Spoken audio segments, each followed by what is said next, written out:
அனைத்து நண்பர்களுக்கும் வணக்கம். இன்னைக்கு பொது தமிழில் 3வது தேர்வுக்கான எக்ஸ்பிளனேஷன் வீடியோ பார்க்க போகிறோம். வாங்க வீடியோக்குள்ளே போகலாம். முதல் கேள்வி பாருங்கள், பொருந்தாத ஒன்றை தேர்ந்தெடு. இந்த கொஷின் பார்த்தோன்னே எல்லோரும் என்ன பண்ணியிருப்பீங்கன்னா, நீங்கள் பூவுக்கு போயிருப்பீங்க ஆப்ஷன். நீங்கள் இப்படி போனீங்கன்னா நீங்கள் பார்க்குற கண்ணோட்டம் தப்புன்னு நான் சொல்கிறேன். என்னன்னு பாருங்கள், ஒரு கேள்வி ஒரு ஆப்ஷன் செட் பண்ணுறாங்க அப்படின்னா நம்ம எப்படிலாம் தப்பு பண்ணுவோமோ அதை தாங்க ஆப்ஷனாக வைப்பாங்க. அதனால் நீங்கள் அந்த கண்ணோட்டத்தில் மட்டும் பார்க்கக்கூடாதுங்க. வேறு என்ன பாசிபிள் இருக்கோ அதையும் நீங்கள் பார்க்கணும். நீங்கள் என்ன பண்ணியிருப்பீங்க, டேரெக்டாக எடுத்த உடனே மனிதன், குரங்கு, யானை மூணுமே விலங்கு சார்ந்தது. இப்போ பூ தான் வேறு மாதிரி இருக்குது. அப்போ அதுதான் ஆப்ஷன் ஒரு சிலர் பார்ப்பாங்க. அந்த கண்ணோட்டத்தில் போகக்கூடாதுங்க. இதுக்கு எப்படி பார்க்கணும் அப்படின்னா, இப்போ பார்த்திங்கன்னா கொடுத்துங்கிற எல்லாமே பார்த்திங்கன்னா நமக்கு மனிதனை தவிர மற்ற எல்லாமே அக்ரிணை பொருட்கள். ஓகேவா? பூ, குரங்கு, யானை இதெல்லாமே நமக்கு அக்ரிணை பொருள்கள். மனிதன் மட்டும்தான் நமக்கு உயர்திணை. ஓகேவா? நீங்கள் அப்படி தாங்க ஆப்ஷன் பார்க்கணும். ஓகேவா? அப்போது இதுக்கு சரியான ஆன்சர் நமக்கு பி தான், மனிதன் தான் கரெக்டு. ஓகேவா? புரியுன்னு நினைக்கிறேன். நீங்கள் ஆப்ஷன் டக்குன்னு எடுத்த உடனே நம்ம கன்ஃபியூஸ் ஆகிட்டு இதுதான் போடணும்னு சொல்லிட்டு பார்ப்பாங்க. நிறைய பேர் அப்படி தான் செட் பண்ணுவாங்க. அதனால் நீங்கள் அதை கொஞ்சம் உஷாராக வச்சுக்கணும். ஓகேவா? அடுத்து பாருங்கள், 2வது கேள்வி. தேசிய ஒருமைப்பாட்டு நாள், உலக புத்தக நாள், கொடி நாள், மகளிர் தினம். இதில் ஒன்றுக்கு நான் சொல்கிறேன் பாருங்கள், அப்படின்னு முடிஞ்சால் ஞாபகம் வச்சுக்கோங்க. ஒரு சிலது எக்ஸ்ட்ரா கூட சொல்கிறேன். இப்போ பார்த்தீங்கன்னா தேசிய ஒருமைப்பாட்டு நாள் இது பார்த்திங்கன்னா நம்ம இந்திரா காந்தியோட பிறந்தநாளுங்க. ஓகேவா? இந்திரா காந்தியோட பிறந்தநாளை தான் தேசிய ஒருமைப்பாட்டு நாளாக கொண்டாடுறோம். என்றைக்குன்னா நமக்கு நவம்பர் 19. ஓகேவா? அடுத்ததாக உலக புத்தக நாள் நமக்கு ஏப்ரல் 23. ஓகேவா? ஏப்ரல் 23 உலக புத்தக நாள். நமக்கு ஏப்ரல் 24 பஞ்சாயத்து ராஜுங்க. ஏப்ரல் 24 நமக்கு பஞ்சாயத்து ராஜ் தினம் கொண்டாடுவோம். ஓகேவா? பஞ்சாயத்து ராஜ் மிக முக்கியமானது. அடுத்து பார்த்திங்கன்னா நமக்கு கொடிநாள் அப்படின்றது டிசம்பர் 7ங்க. ஓகேவா? டிசம்பர் 7. அப்போ இது 3வது ஆப்ஷன். மகளிர் தினம் மிக ஃபேமஸான ஒன்று, எல்லாருக்குமே மேக்ஸிமம் தெரிஞ்சிருக்கும், மார்ச் 8. ஓகேவா? அப்போ இதுக்கான ஆப்ஷன் எப்படி வருது பாருங்கள். நமக்கு தேசிய ஒருமைப்பாட்டு தினம்ன்றது 4வது ஆப்ஷனில் இருக்குது. புத்தக தினம்ன்றது நமக்கு 3வது ஆப்ஷனில் இருக்குது. 4-3ன்னு ஆரம்பிக்கணும். நமக்கு ஆரம்பிக்கிறது ஒரே ஒரு ஆப்ஷன் தான் இருக்குது, சியில் இருக்குது. ஓகேவா? இதாங்க சரியான ஆன்சர். அடுத்த கேள்வி, துன்பத்தையும் நகைச்சுவையோடு பாடுவதில் வல்லவர். இதுக்கான ஆப்ஷன் யாருன்னு பார்த்தீங்கன்னா நமக்கு ராமச்சந்திர கவிராயர். இது ப்ரீவியஸ் கொஸ்டின் நிறைய டைம் கேட்டிருக்காங்க. ஓகேவா? இது ரொம்ப முக்கியமான கேள்விங்க. அடுத்த கேள்வி, 4வது கேள்வி. தமிழன் அறிக. உங்களுக்கு தமிழன் டேரெக்டாக நீங்கள் எழுதி பார்த்துருங்க. எழுதி பார்க்குறது தான் ஈஸி. ஓகேவா? கா, உ, ngு, ஒரு நிமிஷம் இது ஒழுங்காக எழுத முடியல. ஓகே, கா, உ, ngு, சு, ரு, சு, அப்புறமா ஏ, ஆ, கு, கா போட்டு ஒரு 0 போட்டுக்கலாம். இப்போ என்ன எதுக்கு கேட்டிருக்காங்க? 74 கேட்டிருக்காங்களா? நமக்கு 7 எது வருது பாருங்கள். 7ன்றது ஏ. 7 ஆரம்பிக்கணும். 7 ஆரம்பிக்கிறது 2 இருக்குது. அப்போ அடுத்தது 4க்கும் பார்த்துடணும். 4க்கு நமக்கு சு. அப்போ எது வருதுன்னு பாருங்கள். 7 ஆரம்பித்து சூழ் வருது நமக்கு. டி ஆப்ஷன் தாங்க கரெக்டு. ஓகேவா? அடுத்தது பார்ப்போமா? 5வது கேள்வி. ஒருமை பன்மை பிழையற்ற தொடரை காண்கன்னு கொடுத்துருக்குறாங்க. நீங்கள் அதை பார்க்கும்போது எப்படி பார்க்கணும் அப்படின்னா, இங்கே முதல்ல கொடுத்துங்கிறது பாருங்கள், காற்றுன்னு ஆரம்பிச்சிருக்குது. அப்போ முதலாவது இருக்கிறது ஃபஸ்ட்டு இருக்கிறது காற்றுகள்னு இருக்குது. அடுத்ததுமே காற்றுன்னு இருக்குது. இங்கே காற்றுகள் அப்படின்னு பன்மையில் வந்துச்சுன்னா இங்கே வீசின அப்படின்னு வரணுங்க. வீசி எதுன்னு கொடுத்துங்கிறாங்க. அப்போ இது ஒருமையில் இருக்குது. அப்போ இந்த இது ஸ்டேட்மெண்ட் தப்புங்க. அப்போ நீங்கள் டேரெக்டாக இதை விட்டுறலாம். மீதிக்கிற மூணு பார்க்கணும். அடுத்தது பார்த்திங்கன்னா நமக்கு காற்றுன்றது ஒருமை. அப்போது அந்த இடத்துல நமக்கு வீசியதுன்னு வர்றது கரெக்டு. இங்கே 2வது இருக்கிறது வீசினன்னு இருக்குது. அப்போ இது தப்புங்க. இதுவும் விட்டுறலாம். அப்போ அடுத்த 2 இதில் பார்க்கணும். அடுத்த 2 இதில் நம்ம எதை பார்க்கணும்னா, இந்த மரம்னு இருக்குது இல்லைங்களா, அதை பாருங்கள். மரம் அசைந்தனன்னு கொடுத்துக்கிறாங்க. அதாவது மரங்கள் அசைந்தனன்னு வரணும். அப்போ அதுவும் தப்பு. ஓகேவா? அப்போ அடுத்ததாக பாருங்கள், காற்று வீசியது, மரங்கள் அசைந்தன. இது நமக்கு சரியாக இருக்குங்க. இங்கே ஒருமையில் தான் வந்திருக்குது, இங்கே பன்மையில் தான் இருக்குது. அப்போ நமக்கு டி ஆப்ஷன் தான் கரெக்டு. ஓகேவா? இப்படி தாங்க பார்க்கணும். நீங்கள் ஒரு ஆப்ஷனை டேரெக்டாக ஒர்க் அவுட் பண்ணி ஏன் வரலன்னு சொல்லிட்டு நீங்கள் அப்படியே ஸ்கிப் பண்ணி வரணும். அப்படி பண்ணி தான் நீங்கள் ஆப்ஷன் கரெக்டாக எடுக்க முடியும். குழம்பிட்டு மறுபடியும் ஒரே இது சென்டென்ஸ் பார்த்துட்டு இருக்கக்கூடாது. ஓகேவா? அடுத்து பார்ப்போமா? அடுத்த 6வது கேள்வி. பொருந்தாத ஒன்றை தேர்ந்தெடுன்னு கொடுத்துருக்குறாங்க. பல சொல் ஒரு பொருள். இது ரொம்ப முக்கியமானதுங்க. நமக்கு கொடுத்துங்கிற ஆப்ஷன் நீங்கள் செக் பண்ணி பாருங்கள். மொழி, கிளவி, வார்த்தை, இது கூட பார்த்திங்கன்னா பதம், இதெல்லாமே பார்த்திங்கன்னா நமக்கு எதை குறிக்கும் அப்படின்னா சொல் அப்படின்ற ஒரு இதை தான் குறிக்கும். ஓகேவா? இந்த சொல் அப்படின்ற இந்த வார்த்தையோட வெவ்வேறு பேர்கள் தான் இது எல்லாமே. ஓகேவா? இப்போ எக்ஸாம்பிள் சொல்கிறேன் பாருங்கள். இங்கே எழுத்துன்னு இருக்கா, இது எழுத்து தாங்க நமக்கு பொருந்தாதது. என்னன்னு சொல்கிறேன்னா, இப்போ பல எழுத்துக்கள் சேர்ந்தது தான் நமக்கு சொல்லுங்க. ஓகேவா? பல எழுத்துக்கள் சேர்ந்தது சொல்லு. இந்த சொல்லோட வேறு பெயர் தான் நமக்கு இங்கே இருக்கக்கூடியது. ஓகேவா? மொழி, கிளவி, வார்த்தை, பதம், இதெல்லாமே நமக்கு இந்த சொல்லோட வேறு பெயர்கள். மிக முக்கியமானதாக நீங்கள் தெரிஞ்சுக்கணும். ஓகே? அடுத்த கேள்வி, 7வது கேள்வி. ஒரு சொல்லோ தொடரோ இரு பொருள் தருமாறு பாடுவது. அதாவது ஒரு சொல்லோ தொடரோ இரு பொருள் தருமாறு பாடுவது நமக்கு எதுனாக்க இரட்டொரு மொழிதல் அணி. ஓகேவா, மிக முக்கியமானதுங்க. இதுக்கு இன்னொரு பேர் இருக்குது, ஸ்லேடை அணின்னு சொல்லுவாங்க. ஸ்லேடை அணி மிக முக்கியமானது, நமக்கு நிறைய டைம் கேட்டிருக்கிறாங்க. ஓகேவா. அடுத்த கேள்வி, 8வது கேள்வி. மரமும் பழைய குடையும் நூலின் ஆசிரியர். இது வந்து பார்த்தீங்கன்னா நமக்கு 2022 குரூப் 4ங்க. 2022 குரூப் 4 கேட்ட கொஸ்டின், மிக முக்கியமானது. அதாவது மரமும் பழைய குடையும் யாருதுன்னா நமக்கு அழகிய சொக்கநாதருங்க. அழகிய சொக்கநாதர் இவர் வந்து பார்த்தீங்கன்னா நமக்கு திருநெல்வேலியில் தச்சநல்லூரில் பிறந்தவர். இந்த கேள்வியை நமக்கு குரூப் 2ல் கேட்டாங்க. குரூப் 2ல் என்ன கேட்டாங்கன்னா தச்சநல்லூரில் பிறந்தவர் யாருன்னு கேட்டாங்க. ஓகேவா, தச்சநல்லூரில் பிறந்தவர் யாருன்னு கேட்டாங்க. குரூப் 4ல் இந்த நூலை கொடுத்துட்டு இதோட ஆசிரியர் யாருன்னு கேட்டாங்க. ரெண்டுமே நீங்கள் தெரிஞ்சிருக்கணும். ஓகேவா. அடுத்து 9வது கேள்வி பாருங்கள். பரிக்கால் என்பதுன்னு பொருள் கேட்டிருக்காங்க. இதில் பரி அப்படின்னாலே குதிரையை குறிக்கக்கூடியதுங்க. பரி என்பது நமக்கு குதிரையை குறிக்கக்கூடியது. நம்ம பரிபாடல்னு சொல்லுவோம். பரிபாடல்னால் நமக்கு குதிரை மாதிரி அந்த ஏற்ற இறக்கமாக வரக்கூடியதை தான் வந்து பரிபாடல்னு சொல்லுவாங்க. ஓகேவா. இப்போ பரிக்கால் அப்படின்னா குதிரையோட கால். அப்போ நமக்கு சி ஆப்ஷன் தாங்க கரெக்டு. ஓகேவா. அடுத்து 10வது கேள்வி பார்ப்போம். திரிகுட ராசப்ப கவிராயர் பாடிய சிற்றிலக்கிய வகை அப்படின்னு கேட்டிருக்காங்களா. இப்போது இவர் பாடின பாட்டு என்னங்க, நமக்கு திருக்குற்றால குறவஞ்சி. அதிலே வருதுங்களா உங்களுக்கு குறவஞ்சின்றது. நமக்கு அப்போ டி தாங்க சரியான ஆன்சர். ஓகேவா, மிக முக்கியமானதை தெரிஞ்சுக்கோங்க. அடுத்து 11வது கேள்வி. தமிழ் விருந்து நூலின் ஆசிரியர். இது யாரோட நூல்னு நீங்கள் பார்த்தீங்கன்னா நமக்கு ராபி சேதுவோடதுங்க. ராபி சேது பிள்ளையோடது தமிழ் விருந்து. இவரோட மிக முக்கியமான இன்னொரு நூல் இருக்குங்க, ஊரும் பேரும். ஊரும் பேரும் இதுதாங்க ரொம்ப ஃபேமஸான நூல். நமக்கு வந்து அதிகமாக கேட்பாங்க. ராபி சேது அவர்களோட கள ஆய்வு நூல்னு சொல்லி கேட்பாங்க. அதுக்கு வந்து ஊரும் பேரும்ன்றதான் சரியான ஆன்சர். ஓகேவா. அடுத்து 12வது கேள்வி. அக்ரிணை பெயர்கள் சொற்களுள் ஒன்றுன்னு கொடுத்துருக்காங்களா. அதாவது இது வந்து பார்த்தீங்கன்னா நமக்கு அக்ரிணை பெயர் சொற்கள் தான் கேட்குறாங்க. இப்போ கொடுத்துருக்கிற ஆப்ஷன் செக் பண்ணி பாருங்கள். அரசன், அப்புறமா வீரர்கள், அமைச்சர். இது எல்லாமே வந்து பார்த்திங்கன்னா நமக்கு மனிதர்களில் குறிக்கக்கூடியதுங்க. எல்லாமே உயர்திணைக்கு வரக்கூடியது. அப்போ அக்ரிணைக்கு எதுங்க வரும், நமக்கு ஆந்தைன்றது தான் வரும். ஏன்னா இது மனிதர்கள் கிடையாது. ஓகேவா. அடுத்ததா 13வது கேள்வி. கலைகளின் புகலிடம் எனும் சிறப்புக்குரியது. இது வந்து பார்த்திங்கன்னா நமக்கு எது வரும்னாக்க நமக்கு தாராசுரம் ஐராதீஸ்வரர் கோயில் தாங்க. ஓகேவா. இதுதான் வந்து கலைகளின் புகலிடம் சொல்கிறாங்க. இது கட்டினது நமக்கு 2ஆம் ராசராசன். ஓகேவா. 2ஆம் ராசராசன் கட்டினது தான் நமக்கு தாராசுரம் ஐராதீஸ்வரர் கோயில். மிக முக்கியமானதுங்க. ஓகேவா, மிக முக்கியமானது. அடுத்ததா 14வது கேள்வி. உழைக்கும் மக்களின் துயரங்களையும் பொது உடைமை கருத்துக்களையும் தனது பாடலின் மூலம் விளக்கியவர்.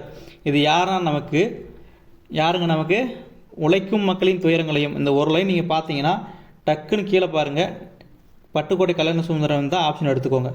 ஓகேவா. ஏன்னா உழைக்கும் மக்களின் துயரங்களையும் இது ஒன்று வரணும். அடிஷ்னலாக வந்து நமக்கு பொது உடைமை கருத்து. இந்த பொது உடைமை கருத்து வைக்கலாம், அப்படி இல்லைனா சீர்திருத்த கருத்துன்னு வைக்கலாம். எப்படி கொடுத்தாலும் ஒன்று தாங்க. ஓகேவா. ரெண்டுமே நீங்கள் பார்த்துக்கலாம். அடுத்ததாக வந்து பார்த்தீங்கன்னா இன்னொரு விஷயம் என்னென்னா, இதில் சீர்திருத்த கருத்துன்னு கொடுத்தா 2 பேர் வருவாங்க. ஒருத்தர் வந்து நமக்கு உடுமலை நாராயண கவியும் வருவாங்க, பட்டுக்கோட்டை கல்யாண சுந்தரமும் வருவாங்க. சீர்திருத்த கருத்துக்கள்னு கொடுத்தா இந்த இடத்துல உழைக்கும் மக்களின் துயரங்களையும் கொடுத்ததுனால நமக்கு பட்டுக்கோட்டை கல்யாண சுந்தரம் நம்ம எடுத்துக்கிறோம். ஓகேவா. அடுத்து 15வது கேள்வி. ஒருவருக்கு சிறந்த அணியாக விளங்குவது எதுன்னு பார்த்தீங்கன்னா நமக்கு இன்சொல். ஓகேவா, மிக முக்கியமானதுங்க. நீங்கள் அந்த திருக்குறள் அதிகாரம் படிச்சிருப்பீங்கன்னு நினைக்கிறேன். அதில் நீங்கள் தெளிவாக படிச்சிருந்தீங்கன்னா உங்களுக்கு தெரிஞ்சிருக்கும். ஒருவருக்கு சிறந்த அணியாக இருக்கக்கூடியது அவங்களோட இன்சொல்கள் தான். ஓகேவா. அடுத்ததா 16வது கேள்வி. செய்யும் தொழிலே தெய்வம். இந்த வரிகள் மிக முக்கியமானதுங்க. யாரோடதுன்னு நீங்கள் அந்த சந்திரமுகி பாட்டு கேட்டிருந்தீங்கன்னா சொல்லிடலாம். செய்யும் தொழில் தெய்வம் என்று பட்டுக்கோட்டை பாட்டில் சொன்னாரேன்னு வரும். அப்போ யாருங்க, நமக்கு பட்டுக்கோட்டை கல்யாண சுந்தரம். நீங்கள் அந்த ஒரு பாட்டு மைண்டில் வச்சுக்கோங்க, நமக்கு எப்படியுமே யூஸ் ஆகும். ஓகேவா. அடுத்தது 17வது கேள்வி. இம்மை என்பதன் எதிர்சொல் கேட்டிருக்காங்க. நமக்கு இம்மை அப்படின்றது நமக்கு ஒரு நிமிஷங்க. இம்மை அப்படின்றது நமக்கு அதோட எதிர்சொல் பார்த்தீங்கன்னா நமக்கு மறுமை என்பது தாங்க சரி. ஓகேவா. இம்மையோட எதிர்சொல் எதுனா நமக்கு மறுமை. மிக முக்கியமானதுங்க, தெரிஞ்சுக்கணும். அடுத்து 18வது கேள்வி. பிறமொழி சொல் அல்லாத ஒன்றை தேர்ந்தெடுன்னு கொடுத்துருக்குறாங்க. இது வந்து பார்த்தீங்கன்னா புத்தகத்தில் ஒருத்தா கொடுத்துருப்பாங்க. எப்படி கொடுத்துருப்பாங்கன்னா நமக்கு தனிக்குறில் அடுத்து நமக்கு, அதாவது தனிக்குறில் சொல் இருக்குது, அதை அடுத்து இந்த இரு வரக்கூடாதுங்க. இந்த இரு வந்துச்சுன்னா அது வந்து பிறமொழி சொல்லுன்னு சொல்லியிருப்பாங்க. ஓகேவா. அப்படின்னா தனிக்குறிலாம் என்னங்க நமக்கு இப்போ பாருங்கள், ஆ, இ, உ இது எல்லாமே வந்து நமக்கு குறில் எழுத்து தாங்க. இந்த வரிசையில் வரது எல்லாமே நமக்கு குறில் எழுத்துக்களாக வரும். இதுவே ஆ, இ இதெல்லாம் வரது நமக்கு நெடில் எழுத்தாக வரும். அப்போ பார்த்தீங்கன்னா இதை தொடர்ந்து வரக்கூடிய இந்த இரு எல்லாமே நமக்கு வேறு மொழி சொற்கள். இப்போ பாருங்கள், கா இரு, அப்போ இது வராதுங்க. ஆ இரு இதுவும் வராதுங்க. வா இரு இதுவும் வராதுங்க. இப்போ பாருங்கள், ஆ ரா அரசன் வருதா, ரா வருதா, அப்போ இது எடுத்துக்கலாம். ஓகேவா. ஏன்னா இரு தான் நமக்கு வரக்கூடாது. அப்போ அரசன்றது நமக்கு பிறமொழி சொல் கிடையாது. ஓகேவா. அடுத்து 19வது கேள்வி பாருங்கள். பதுமத்தான் என்பது எந்த தெய்வத்தை குறிக்கும்? அதாவது பதுமத்தான் அப்படின்றது நமக்கு யாருன்னாக்க தாமரையில் இருக்கக்கூடிய பிரம்மனை குறிக்கக்கூடியதுங்க. ஓகேவா? தாமரை பூவில் இருக்கக்கூடிய பிரம்மனை குறிக்கக்கூடியது தான் பதுமத்தான் அப்படின்றது. ஓகேவா? இன்னொன்று சக்கரமேந்திய திருமால். பொதுவாக நம்ம திருமாலை வந்து மாயோன்னு சொல்லுவோம். ஓகேவா? மாயோன் மிக முக்கியமானதுங்க, இது தெரிஞ்சுக்கணும். மாயோன்னா நமக்கு திருமால், சேயோன்னா நமக்கு முருகன். அது ரெண்டுமே நீங்கள் தெரிஞ்சிருக்கணும். அடுத்ததான் ஊமத்தை சூடிய சிவன் அப்படின்னா நமக்கு மனோன்மத்தர்னு சொல்லுவாங்க. அதாவது மனோன்மத்தர், இது தெரிஞ்சிருக்கணுங்க உங்களுக்கு. மனோன்மத்தர். ஓகேவா? மிக முக்கியமானது. அடுத்ததாக திருப்பரங்குன்றத்தில் உள்ள முருகனை வந்து நம்ம பரங்குன்றுலான் அப்படின்னு சொல்லி புக்கில் கொடுத்துருப்பாங்க, நீங்கள் பார்த்துருப்பீங்க. ஓகேவா? அடுத்து 20வது கேள்வி, தமிழக மக்களால் பகுத்தறிவு கவிராயர் என்று போற்றப்பட்டவர்னு கொடுத்துருக்காங்களா? தமிழக மக்களால் பகுத்தறிவு கவிராயர் என்று போற்றப்பட்டவர் யாருன்னா நமக்கு யாருங்க? உடுமலை நாராயண கவி. இவர் தாங்க வருவார். இவர் வந்து பார்த்திங்கன்னா தந்தை பெரியாரோட பகுத்தறிவு சிந்தனைகளை அவரோட பாடல் மூலிமா சொன்னதுனால இவர் வந்து நம்ம பகுத்தறிவு கவிராயர்னு சொல்லி சொல்கிறோம். ஓகேவா? மிக முக்கியமானதுங்க. அடுத்ததாக இன்னொன்று கேட்பாங்க, நமக்கு தந்தை பெரியாரோட பகுத்தறிவு சிந்தனைகளை கவிதை வடிவில் தந்தவர்னு சொல்லி கொடுப்பாங்க. ஓகேவா? கவிதை வடிவில் அது யாருன்னா நமக்கு பாரதிதாசன். ஓகே, பாரதிதாசன். இது ரெண்டுமே முக்கியங்க. ஓகேவா?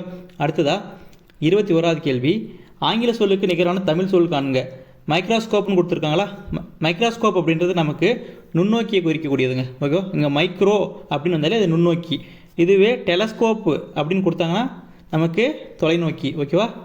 டெலஸ்கோப்னு கொடுத்தா தொலைநோக்கிங்க, மைக்ரோஸ்கோப்னு கொடுத்தா நமக்கு நுண்ணோக்கி. ரெண்டுமே முக்கியம். வெப்பமானினா தெர்மோமீட்டரு, ஒளிப்பெருக்கினா நமக்கு இதுங்க என்ன இது ஒளிப்பெருக்கினா என்ன சொல்லுவோம்? ஸ்பீக்கரா? Correct, speaker. ரைட். அடுத்ததாக 22வது கேள்வி பாருங்கள், ஆழ்வார் திருநகரில் பிறந்தவர்.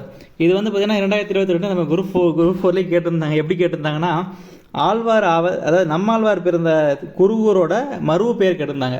அதுதான் வந்து ஆழ்வார் திருநகரி. ஓகேவா? குருகூர் அப்படின்ற இடத்தோட மருவு பேருக்கு கேட்டிருந்தாங்க. ஓகேவா? குருகூர் இந்த ஊருக்கு இந்த பேரை கொடுத்துட்டு இதோட மருவு சொல்லு கேட்டிருந்தாங்க.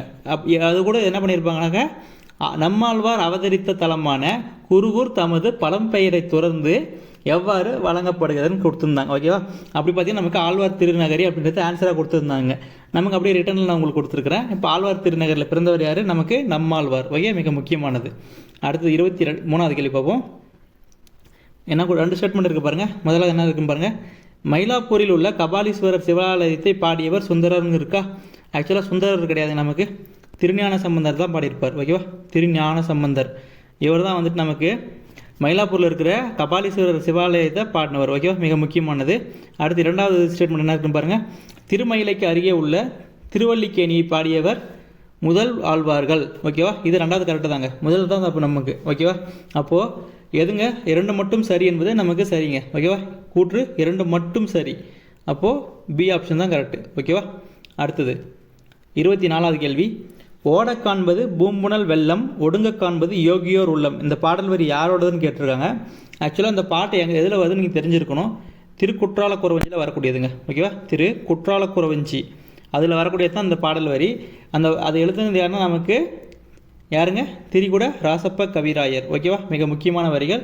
இது வந்து நமக்கு ப்ரீவியஸ் இயரில் கேட்டதுங்க, ப்ரீவியஸ் இயர் கொஸ்டின். ஓகேவா? அடுத்ததா 25வது கேள்வி, சிதறிய முத்து போல ஓமைக்கு பொருள் கேட்டிருக்காங்க. இப்போ நீங்கள் கீழே இருக்கிற ஆப்ஷன் செக் பண்ணி பாருங்கள். இங்கே பாருங்கள், நிலையானது, கடினமானது, உறுதியானது, கிட்டத்தட்ட எல்லாமே ஒரே மாதிரி இருக்குங்க. இங்கே ஒன்று தான் நமக்கு வேறு மாதிரி வருது, நிலை இல்லாதது. ஓகேவா? இப்படி பார்க்கலாம். அப்படி இல்லைன்னா நீங்கள் நார்மலாக பாருங்கள், ஒரு முத்து மாலை இருக்குது, அதிலிருந்து கீழே விழுந்துருச்சு. அப்போ பார்த்தீங்கன்னா அது வந்து பார்த்திங்கன்னா நிலை இல்லாமல் போகுது. ஓகேவா? கீழே விழுந்துருச்சுனாலே அது வந்து அதோட எப்படி சொல்கிறது, அது வந்து இப்போ இருக்கவே இருக்காதுன்ற மாதிரி. ஓகேவா? அதோட என்ன சொல்கிறது, அதோட தடுமாறுதுன்னு சொல்லலாம். ஓகேவா? அதோட நிலையிலிருந்து தடுமாறுதுன்னு சொல்லலாம். ஓகேவா? அடுத்தது பாருங்கள், 26வது கேள்வி, நிலத்தை குறிக்கும் சொல்லு கேட்டிருக்காங்களா? இங்கே கீழே இருக்கிறதெல்லாம் நீங்கள் பாருங்கள். நமக்கு பாக்கம், பட்டினம், இது ரெண்டுமே உங்களுக்கு தெரிஞ்சிருக்கணுங்க. இது ரெண்டுமே எதுக்கு வரும்னு தெரிஞ்சால் கமெண்ட் பண்ணுங்கள். ஓகேவா? இது ரெண்டுமே எந்த நகரத்தை குறிக்கக்கூடிய சொல்லுங்க கமெண்ட் பண்ணுங்கள். நமக்கு நிலத்தை குறிக்கக்கூடியதுன்னு பார்த்தீங்கன்னா நமக்கு புலம். ஓகேவா? புலம்ன்றது நமக்கு நிலத்தை குறிக்கும், புறம்ன்றது சிறந்த ஊர்களை குறிக்கும். ஓகேவா? ரெண்டுமே நீங்கள் தெரிஞ்சிருக்கணுங்க. இது ரெண்டும் நீங்கள் கமெண்ட் பண்ணுங்கள். பட்டினம் எதுக்கு யூஸ் பண்ணுவோம், பாக்கம் எதுக்கு யூஸ் பண்ணுவோம்னு சொல்லிட்டு. ஓகேவா? அடுத்தது 27வது கேள்வி, பழமொழியை நிறைவு செய்க. இப்போ என்ன கொடுத்துருக்காங்க நமக்கு, உருளாத கற்கள். இதோட தொடர்ச்சி என்ன வரும்னு பாருங்கள். நமக்கு உருளாத கற்கள் உருண்டையாக முடியாது. இதுதாங்க சரியான ஆன்சர். ஓகேவா? நீங்கள் புத்தகத்தில் பார்த்துக்கோங்க. உருளாத கற்கள் உருண்டையாக முடியாது தான் நமக்கு சரியான ஆன்சர். ஓகேவா? அடுத்தது 28வது கேள்வி, நீதி நூல்களுள் தலை சிறந்தவை. இது வந்து பார்த்தீங்கன்னா உங்களுக்கு ப்ரீவியஸ் இயர் கொஸ்டின் என்ன கொடுத்துட்டு நீங்கள் படித்த கொஸ்டின் எப்படி கொடுத்துருப்பாங்கன்னா அவங்களுக்கு வந்து ஒரு வினா டைப்பில் கொடுத்துருப்பாங்க. இது ரன்னிங் கொடுத்துட்டு அதுக்கு வந்து வினா அமைக்க சொல்லியிருப்பாங்க. நான் அப்படியே ஆப்போசிட்டில் கொடுத்துருக்கிறேன். நம்ம இப்படி தாங்க எடுத்துக்கணும். நமக்கு வந்து கொஷின் பேப்பரையே நம்ம கொஷின் மேக் பண்ணுறதுக்கு எடுத்துக்கணும். இப்படி தான் நம்ம படிக்கணும். ஓகேவா? இப்போ பாருங்கள், நீதி நூல்கள் தலை சிறந்தது எதுனா நமக்கு திருக்குறளும் நாலடியாரும். ஓகேவா? அப்போ டி ஆப்ஷன் தாங்க கரெக்டு. அடுத்தது 29வது கேள்வி, வண்டர் இலக்கண குறிப்பு கேட்டிருக்காங்க. வண்டர் அப்படின்றது நமக்கு வண்டல் நம்ம எழுதுவோம் இல்லைங்களா? வண்டல் இதில் பார்த்தீங்கன்னா இல்லுக்கு பதிலாக இரு வந்திருக்குங்க. அப்போ பார்த்தீங்கன்னா இது வந்து நமக்கு கடைப்போலி. ஓகேவா? அடுத்ததாக 30வது கேள்வி, ஏற்று என்பதன் வினையால் அணையும் பெயர் கேட்டிருக்காங்க. இங்கே ஏற்றுன்றது நமக்கு வேறு சொல்லுங்கள். வினையால் அணையும் பெயர் அப்படின்னா அது செஞ்சவங்களோட பேர் வந்து மறைஞ்சி வரணும். இப்போ பாருங்கள், ஏற்றினான் நம்ம டேரெக்டாக யாரை சொல்லலாமோ, இப்போ ஆப்போசிட்டில் இருக்கணும் பார்த்து அவனை தான் சொல்லலாம், யாராவது சொல்லலாம், இவன் தான் ஏற்றினான் அப்படின்னு சொல்லலாம். ஏற்றிய ஏற்றல் இது ரெண்டுமே வராதுங்க. ஏற்றியன்றது நமக்கு என்ன வரும்னா பெயரச்சத்தில் வருங்க. ஏற்றல்ன்றது தொழில் பெயருக்கு வரும். ஏற்றார் அப்போ யாரோ ஒருத்தர் இருக்கிறாங்க, யாருன்னு தெரியாது. அப்போ இதுதாங்க சரியான ஆன்சர். ஓகேவா? இப்போ சொன்னதில் ஏதாச்சும் மிஸ்டேக் இருக்குது அப்படின்னா நீங்கள் தயவு செஞ்சு கமெண்ட் பண்ணுங்கள். நம்ம அடுத்த வீடியோவில் சொல்லலாம். அப்படி இல்லைனா நம்ம டெலிகிராம் சேனலில் நம்ம நண்பர்களுக்கெல்லாம் தெரிவிச்சிடலாம். ஓகேவா? நம்ம போன வீடியோவில் ஒரு சின்ன விஷயம் சொல்லியிருப்பேன். ஆனால் அது வீடியோவில் சொன்னால் குரூப்பில் சொன்னால் எனக்கு ஞாபகம் இல்லைங்க. அது மட்டும் மைண்டில் வச்சுக்கோங்க. நான் குரூப்பில் தான் சொல்லியிருப்பேன்னு நினைக்கிறேன். அதாவது இந்தியா இதழ் வந்து பாரதியோடது எந்த நாளில் வெளிவந்துச்சு அப்படின்னு சொல்லிட்டு நான் சொல்லியிருப்பேன். அது வந்து புதன்கிழமை நான் சொல்லியிருப்பேன். ஆக்சுவலாக வந்து அது புத்தகத்திலே இருக்குதுங்க. அது வந்து பார்த்தீங்கன்னா ஆக்சுவலாக எப்போ வெளிவந்துச்சுன்னா நமக்கு சனிக்கிழமை வெளிவந்ததுங்க. ஓகேவா? அந்த இந்தியா இதழ் வந்து நமக்கு சனிக்கிழமை வெளிவந்தது. அதோட கலர் வந்து நமக்கு சிவப்பு வண்ணம் தான். அதில் எந்த மாற்றமும் கிடையாது. வண்ணம் சிவப்பு தான். அது வெளிவந்த நாள் வந்து சனிக்கிழமை. ஓகேவா? மிக முக்கியமானதை தெரிஞ்சுக்கோங்க. லாஸ்ட்டாக நம்ம குரூப்பில் தான் சொன்னேன்னு நினைக்கிறேன். அது கொஞ்சம் மிஸ்டேக் ஆயிடுச்சு. நம்ம புத்தகத்துலையும் அது சரி பார்த்துட்டோம். புத்தகத்துலையும் அப்படி தாங்க இருக்குது. 11th புத்தகத்தில் இருக்குது. 11th தமிழ் புத்தகத்தில் பாரதியோட இதழாசிரியராக அப்படின்னு சொல்லிட்டு ஒரு இது இருக்குங்க, ஒரு டாபிக் அதில் இருக்குது. ஓகேவா? இப்போ உங்களுக்கான ஒரு 5 கேள்விங்க. என்னென்னு பாருங்கள். ஒன்று வந்து திராவிட வேதம் என்னும் சிறப்பு கொண்டது. ரெண்டாவது வந்து ராமாவதாரம் நூலோட வேறு பெயர். ஆக்சுவலாக வந்து ராமாவதாரம்ன்றது அந்த நூலுக்கு அந்த ஆசிரியர்கிட்ட பெயருங்க. அப்போ அந்த நூலோட வேறு பேர் என்ன நீங்கள் சொல்லணும். ஓகேவா? அடுத்தது மீனாட்சி அம்மை குரம், இந்த நூலோட ஆசிரியர் பேர் சொல்லுங்கள். இந்த மீனாட்சி அம்மை குரம் இதுதான் வந்து பார்த்தீங்கன்னா குறவஞ்சி அப்படின்ற ஒரு இலக்கியம் தோன்றதுக்கு முன்னோடியாக இருந்துச்சுங்க. மிக முக்கியமானதை தெரிஞ்சுக்கோங்க. அடுத்தது தற்கால தமிழ் இலக்கியத்தின் விடிவெள்ளி. ஓகேவா? இது யாருன்னு சொல்லுங்கள். மக்கள் கவிஞர் என சிறப்பிக்கப்படுபவர். இது 5மே வந்து உங்களுக்கான கேள்விங்க. ஓகேவா? இதில் உங்களுக்கு எதெல்லாம் தெரியுதோ அதெல்லாம் அந்த நம்பர் போட்டு ஜஸ்ட் கமெண்ட் பண்ணிடுங்க. ஓகேவா? இப்போ நம்ம சொன்ன எக்ஸ்ப்ளனேஷனில் ஏதாச்சும் தப்பாக இருக்குன்னா நீ தயவு செஞ்சு கமெண்ட் பண்ணுங்கள். நம்ம நண்பர்களுக்கு தெரியப்படுத்திக்கலாம். ஏன்னா நம்ம வந்து தவறு இப்போ தான் திருத்திக்க முடியும். நம்ம போயிட்டு கடைசியில் எக்ஸாமில் திருத்த முடியாதுங்க. ஓகேவா? இப்போ வந்து நம்ம ஜஸ்ட் வந்து நம்ம ப்ராக்டிஸ் பண்ணிகிட்டு இருக்கிறோம். இந்த டைமில் நம்ம என்ன தப்பு வேணால் பண்ணலாம். ஏன்னா ஒருத்தருக்கு தெரியும், ஒருத்தருக்கு தெரியாது, அப்படி இருக்கலாம். ஒன்றும் பிரச்சனை கிடையாதுங்க. நம்ம திருத்திக்கலாம். ஓகே, நன்றிங்க. நம்ம வீடியோ முடிச்சுக்கலாம். அடுத்த வீடியோவில் சந்திப்போம். ஓகேவா? நன்றி.